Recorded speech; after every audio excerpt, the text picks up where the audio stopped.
What is good, YouTube, and welcome back to a brand new video. Today we're going to be talking about the Memphis Grizzlies and how, of course, they just got Ja Morant back recently, and they went on a little bit of a run, then lost the game, and they won last night. We're talking about how the Grizzlies can revive their season. And the one thing I think this team could desperately use, obviously, is another big man. They lost Steven Adams before the season even started. There's a couple bigs that I think they could trade for on the open market to maybe revive their season a little bit, maybe go on a play-in run. So today we're going to rebuild the Memphis Grizzlies. Before we get into today's video, make sure you guys drop a like on this one and subscribe if you're new to this channel. As always, greatly appreciated. So a couple bigs that I thought about that could make sense for Memphis to try to go get.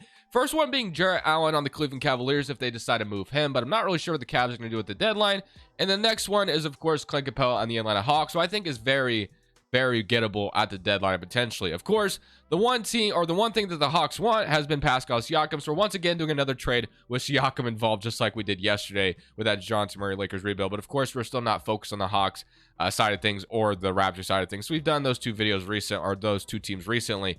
So today we're just focused on the Hawks side or the Grizzlies side of things with Clint Capela coming over. So basically, the Raptors are going to be netting Zaire Williams, a first-round pick, and a first-round pick for Pascal Siakam, along with DeAndre Hunter and Patrick Mills, a salary filler. And then Memphis is getting Garrett Temple, Clint Capela for Zaire Williams, Kennard, and a first-round pick. And then, of course, at the end of the day, the Hawks are walking away with Siakam and Luke Kennard. So not bad value, I feel like, for Atlanta. So we're going to do this trade. Both teams are actually one team only declined it. But now that is taken care of, Clint Capela is now on the Memphis Grizzlies. Again, Jarrett Allen would be a good option as well. But that gives us a serviceable center down low for Memphis. So now you have Ja Morant, Smart, Desmond Bane, Jaren Jackson, and Capela. That rounds up your starting five really well. And I think Capela would be a great get if you're the Memphis Grizzlies. So we're going to simulate the rest of the season with a rotation like this. Capela starting five. And we're going to see if this team can go on a play and run. I'm excited to see if they can do so. We definitely need to improve our bench even further in the offseason, but we'll see how things go. We're 11-22 right now, 11 games under 500. Memphis is usually a pretty good team in the simulation.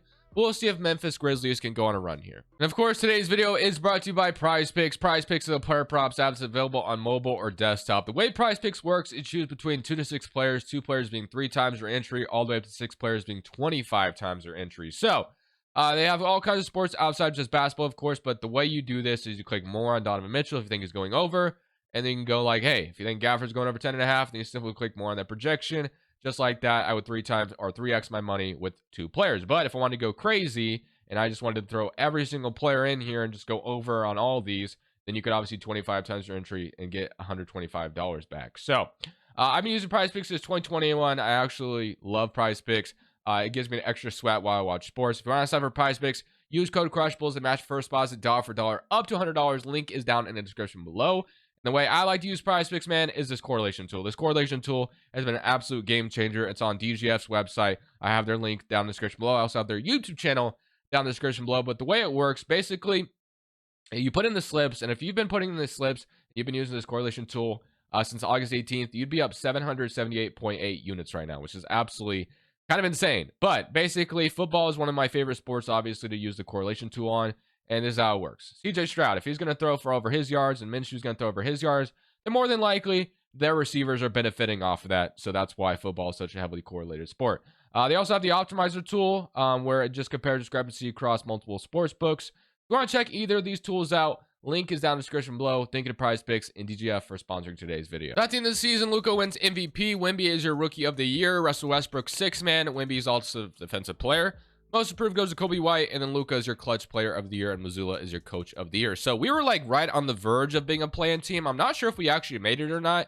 And we did. We got the 10th seed, which is honestly, if you're the Memphis Grizzlies, the way you started the season, I think that'd be an absolute blessing if you could just get in the play-in tournament. I think if you could have that opportunity, you know you're a really good team. If you would have had Ja Morant all season, then more than likely your record would be different. So if you could just secure a play-in spot, then I think you feel pretty good about yourselves. But 32 from Ja Morant, 24 from Desmond Bane, and 18 from Jaren Jackson, 11 from Rose, and then 10.5 from Marcus Smart, 10 and 11 from Clint Capela, along with 1.5 blocks. But we get to play the Lakers in round 1 of the play-in. So let's listen to what 2K has suggested. We're going to run a 9-man rotation still.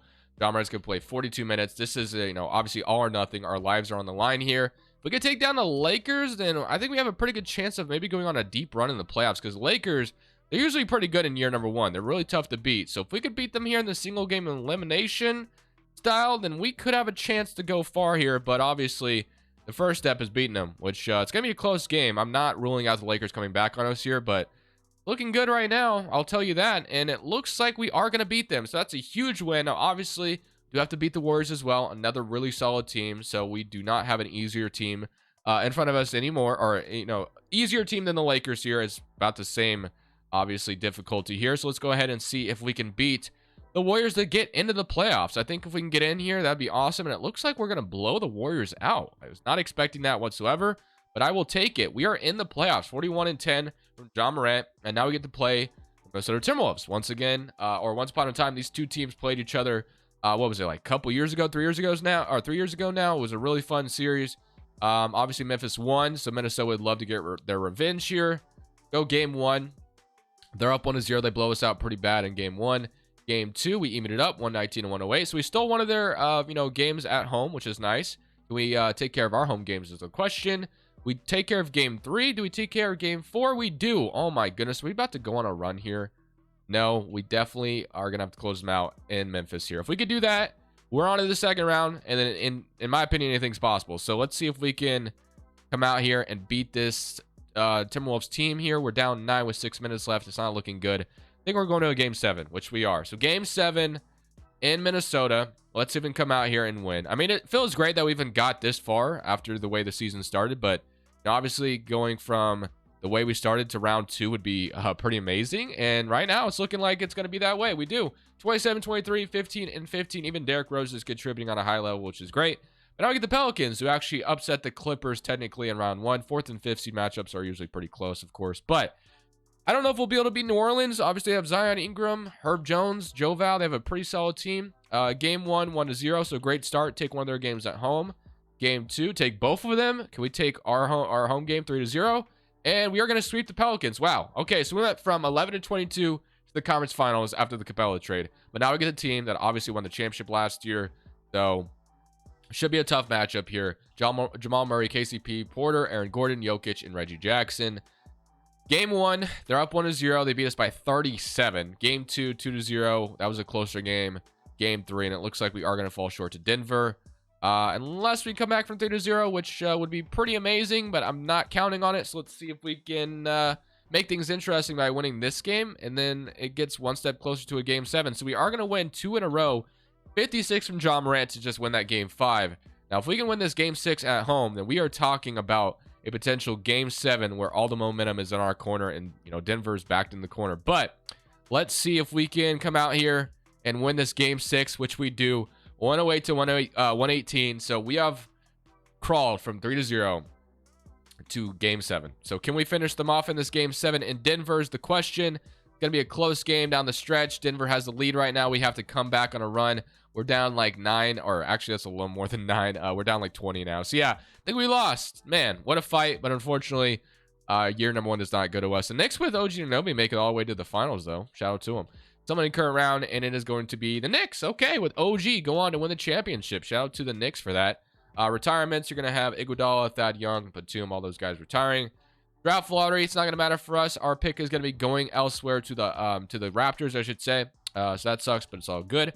And then staff signing, we're going to keep Taylor Jenkins around. We're going to fill out this coaching staff, and I'll see you guys with the next move. I think obviously the next thing we need to do is we need to focus on upgrading our bench, because that was kind of a problem. Our bench wasn't the greatest in the world. So we're going to accept both David Roddy and Jake LaRavia team options, of course. So we do have a couple young guys we can maybe throw in a trade. We have G.G. Jackson, Vince Williams. I'll extend the offers on as well. And then free agency, we have Tillman, who's a free agent. Right now we do have Brandon Clark's a backup 5, which I don't mind. And we can actually sign an MLE, which is nice as well. So we have John Morant, Derrick Rose. As much as I love Derrick Rose, I'm not going to trade him unless if I have to throw him in a salary filler. I don't really want to bank on him being the backup point guard next year, because he's probably going to regress, unfortunately. Smart, that's going to stay the same. The starting 5 is going to stay the same. It's the bench that we need to upgrade. And I forgot Steven Adams will be back. So we could probably move one of Steven Adams or Brandon Clark and go get something else. Santi Aldama's backup 4 feels fine to me. I think we could use a backup wing player and a backup point guard. So we could sign one of those guys in free agency. So like a Monte Morris or a John Wall or like a Melton, Lonnie Walker. Like any of these guys would work for me. Gary Trent Jr. I think I'm going to sign Monte Morris, though. I think he'd be like the perfect backup point guard to have when John Morant's off the floor. So we're going to sign Monte Morris to start this offseason. We'll sign him, and then we're going to go sign or trade probably for a backup wing player. We could sign Kennard back. who was here once upon a time. But I think I'm going to go try to see if I can go get a guard off the bench or a wing off the bench that could help us out a ton.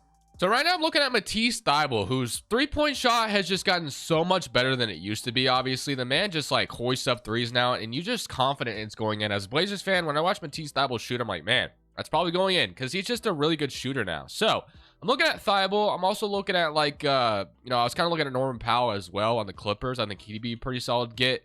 So let's start with Norman Powell because he's 79 overall, and obviously I might have to trade one of Steven Adams or Brendan Clark to do this. But I think I'm okay with moving Steven Adams in this scenario. And then we move also like, I don't know, John Kachar. Let's say we get like a second round pick in this trade. I just feel like the Clippers would be fine getting like a good 5 like Steven Adams. And then, obviously getting a second round pick. They say no. They love their contending roster, which is fine. I don't know if I want to get all the way to a first. And I'm kind of feeling hesitant to trade like Roddy or LaRavia as well for Powell. I think that's a little too rich for my liking. So let's go to the Blazers. And let's talk about Matisse Thybulle. So Thybulle wouldn't be too bad for me either. I'm going to remove John Kachar. So let's say they just, honestly, I feel like Thybulle could net the Blazers a first or protected first. But let's say if it's just a second, I don't know. A second kind of seems a little cheap though for them. I don't know. Maybe I'm just being biased as a Blazers fan, but the way he's playing, he's just been great, man. I just feel like it wouldn't be too crazy to get like a protected first for him, but I could be delusional. I don't know. You probably could tell me that if I am, but Kevin Huerter on the Kings, I don't hate as well. I don't know if the Kings would be open to business here. If we can get Kevin Huerter off the bench, I wouldn't hate that. So let's say we threw like John Kachar, and I'd be okay with moving like LaRavia in this scenario. Let's say threw LaRavia here instead, and a second round pick for Kevin Huerter. What do you say? They agree. So get Kevin Huerter. So Kevin Huerter is going to be our backup shooting guard, which I feel pretty solid about. So now we have Desmond Bane, Monte Morris, Derrick Rose, Marcus Smart, Kevin Huerter, John Morant. So yeah, I feel pretty good about our guard depth now that we have Kevin Huerter on the team. So gives us another shooter, gonna be really good off the bench for us. And now we have John Morant up to a 96. Monte Morris is up, David Roddy is up, and then Derrick Rose, kind of as I figured. I thought it'd go down a little bit more, but only down to a 75. Would probably still have about the rotation though. But I will see you guys at the rotation as I'm about to start coughing like crap. All right, so we got our rotation set. I'm gonna be honest, I'm not feeling the best while I'm recording this video, so if I do sound sick, yeah, I was not feeling great last night, and I'm just powering through this video, so my apologies. But John Morant, Smart, Desmond Bane, Jaren Jackson, Capela, Monte Morris, Dante Aldama, Brandon Clark, and Kevin Huerter. So we're gonna go ahead, simulate this season the way it is right now. I don't plan on stopping in the deadline. I feel pretty confident that this team could just go win a championship on his own, just simply because we almost made it to the finals last year after we, obviously started off as bad as we did. So I'll see you guys at the end of year 2, where hopefully we're like a top 3 team in the West.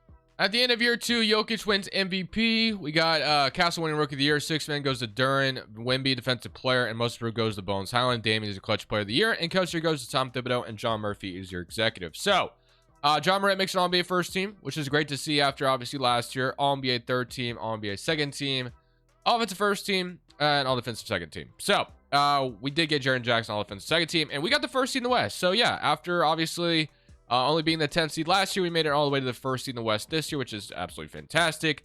Player stats are as follow: 28 from John Morant, 22 from Bane, 17.5 from Jaren Jackson, 11 and 12 from Capela, 8 from Smart, and an 8 from Monte Morris. So round 1, we draw the Portland Trail Blazers. We try to make a trade with them in the offseason. They're definitely going to be a tough team to play just because they have a lot of good overalls on their roster. I have a bad feeling about this, but here goes nothing.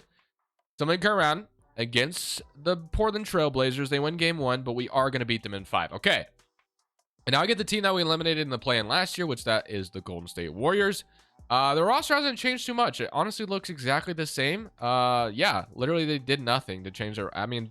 yeah, there's literally nothing different about this roster, which is kind of funny. But I feel pretty confident we'd be able to beat them. Somebody current round, and we are going to be in an even series, so we're actually going to stop this and start simcasting. So game 5 in Memphis. Obviously, this is a game we need to win. Can't really afford to go down to the Warriors, I would imagine, so who have plenty of experience of winning championships, and we are going to do just that. All right. Not a great feeling. We're going to fix the minutes as much as we can, and we're going to go see if we can force a game 7 back to Memphis, because we definitely need to do so, or we're going home in round 2. But so far, this one's looking pretty good for us, blowing them out, and obviously on their home floor feels great. And now we just got to make sure we do the same thing in Memphis. We don't even have to blow them out. All we got to do is just win. So game 7, in Memphis. Let's see if we could take care of business. I would love nothing more than to do just that. It's not going to be a blowout. It's going to be a close game. Do not let them run away with the lead, though, is my only gripe here. So let's see if we can take the lead back. We're down 1. We take it back here. Fourth quarter is about to be a big fourth quarter. And so far, it's back and forth. We need to score, and we are going to tie it up again. So back and forth game, 112 to 110. 2 minutes left. I think we jump in and watch the rest, right? Shall we? Let's do that. 112 to 110.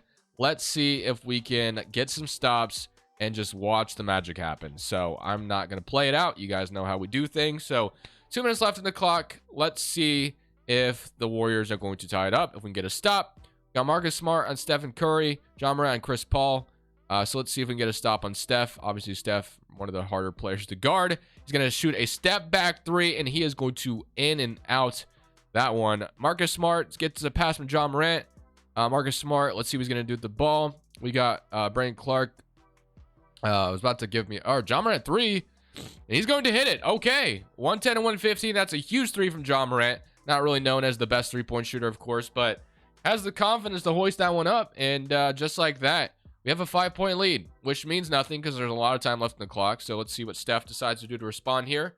Steph's going to get a screen from Podziemski. Just kidding. He's going to hit another step back 3, and it's going to miss again. So far, Steph has missed 2 3-point shots that would have been big for his team. Marcus Smart's got the ball. He's going to take Podziemski to the rim, and he's going to stop. He's going to pass it to Brandon Clark. Brandon Clark's going to take, I think that's, or no, that's Kuminga. You got Desmond Bane with the ball. 7 seconds left in the clock. Bane, mid-range, screen, boom, big shot. We have a 7-point lead. This is huge. Obviously, the Warriors and the Grizzlies have, a little bit of a rivalry there because of the whole Dylan Brooks being here. Draymond Green, Dylan Brooks not liking each other very much, but let's see what Steph's going to do on this possession. This time he's going to attack the basket, passes it to Clay. Clay to Kuminga, back to Clay. Clay 3 was heavily contested, and they are going to miss again. The Warriors are just folding in crunch time at the moment, and you love to see it. A minute left in the clock. You'd have to think one more basket puts this team away. Capela with the ball. He's going to give it to Marcus Smart. Smart on Podziemski potentially. Let's see if Smart's going to attack the rim. He's not. Let's see. We're going to do something with this. Okay, Smart. I do not love where this possession is going. Okay. Yeah, that was just, I don't know why we're not moving the ball there, but whatever. 7-point lead, 41 seconds left. Podziemski has the ball. He's going to, I think, pass it out to Steph. Steph is going to attack the rim. Got Clay once again, and Clay is going to hit it that time. That's a big shot for them. Clay, 3-point shot in. All right. Give it to John Morant or whoever. Just go salt this, game away with some free throws. So Smart at the free throw line. He is going to make the first one huge, and then if we can make the second one, that should be all she wrote. I mean, this should probably be going to us in... Okay, we missed the second one. All right. If the Warriors can hit a 3, they make things interesting here. Clay has the ball. Steph could have... Podziemski is going to hold... They're just holding on to the ball too long. They needed a quick 3, and they're not doing that at all. Podziemski to Kuminga. Kuminga hits it. 17 seconds left on the clock. We're going to give it to Morant. Steph is going to foul him. That is Steph's 5th foul, so he's got to be careful not to foul again. John Morant, first free throw is in, and I think this should be all she wrote, especially if we hit the second one, and we do. All right, 115 to 120. Warriors are going to call a timeout, and we are going to be going into the next round feeling pretty good about ourselves, as long as we don't find a way to choke this. I don't imagine we do, but I guess you never truly know. So, Warriors are going to inbound the ball. We got Podziemski. Clay is going to get the ball, and Clay is going to hit a pretty wide open 3, and he's going to hit it. All right.